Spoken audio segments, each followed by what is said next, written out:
In July 2026, the Maharashtra government announced a massive church and missionary land audit, targeting land parcels owned or held by churches, Christian missionaries, charitable trust organizations across the state. Why is the state government launching a 3-month audit into properties, as some of the properties date way back to the British or Portuguese eras? What triggered the decision? What does the state hope to find? And why are the community leaders raising serious concerns? Whether you're a home buyer, a local resident, or simply following state politics, here is everything you need to know about Maharashtra's latest land record audit. To understand this audit, we have to look at where it all started, a massive land controversy in Nasik, involving roughly 6 acres of prime real estate, estimated to be worth over Rs 300 crore. According to the police investigation, the land legally belonged to a registered entity called the Nasik Diocesan Trust Association. However, another body, the Nasik Diocesan Council, acted as the owner for decades, using forged documents to lease and sell parts of property to private parties and even state government offices. In fact, the Nasik Police Commissionerate itself had been operating on a part of this leased land and paying rent under agreements signed by individuals who lacked legal authority over the property. When BJP MLA Devyani Parande raised this issue in the Maharashtra Legislative Assembly, pointing out that up to 5,000 families in Nasik were caught in property title dispute and forced to pay for NOCs, the government decided to act beyond just one district. State Revenue Minister Chandrasekhar announced that divisional level committees, headed by divisional commissioners, will conduct a comprehensive review across all divisions in Maharashtra. Here is what the committees are tasked with examining: verifying land grants and title deeds from British colonial era and Portuguese administration in coastal Konkan, tracking ownership changes, sales and long-term lease made after 1947 to verify if original trust conditions were violated, investigating missing land records archives, unauthorized sublease and land originally allocated for schools, hospitals, or orphanages that may have been commercialized. The government stated that genuine property titles will remain untouched, but illegal transfer of forged records will face legal proceeding. Like many major administrative reviews, this move has drawn strong views from both sides.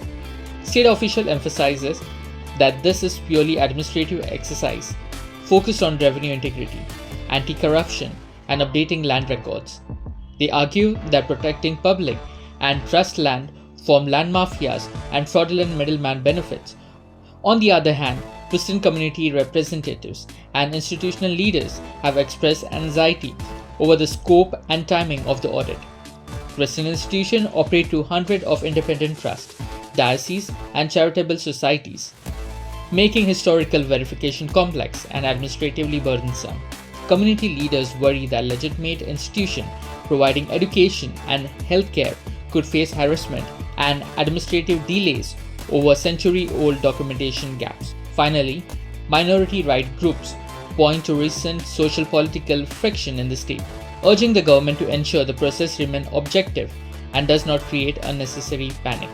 How is the government auditing millions of land parcels across Maharashtra's 36 districts without taking years? The answer is technology.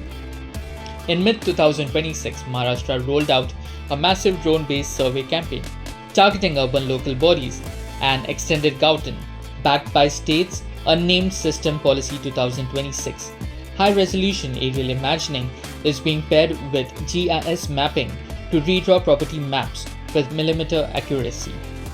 The digital overhaul makes it far harder for illegal paper transactions to fly under the radar. When drone maps match ground reality against the digitalized Satbara Uttara and property cards, discrepancies shows up instantly. Regardless of your background, if you live in Maharashtra or plan to buy a property in Maharashtra, here are 3 practical lessons from this audit. A Satbara extract or a property card shows current position, but historical title searches are critical to ensure the seller had genuine authority to transfer the property. If you're buying, leasing, or renting a property linked to an educational, religious, or charitable trust, ensure the transaction is authorized by a charity commissioner and official trustees. If you're buying properties in areas with disputed trust histories, verify that no objection certificate comes from legally recognized trust rather than unauthorized third-party entity. The Maharashtra Land Audit 2026 is a massive cleanup of decade-long record tampering. It ultimately protects genuine property owners. Take 5 minutes today to check your Satbara or property card on Maharashtra Government website. Share this video with your family and friends in Maharashtra who own land so they stay informed. What are your thoughts on the statewide land audit? Do you think digital land records will solve this historic trust disputes? Let us know in the comments below. If you find this breakdown helpful, hit the like button. Subscribe for more balanced updates on policy and legal issues. Share this video with someone who needs to stay informed.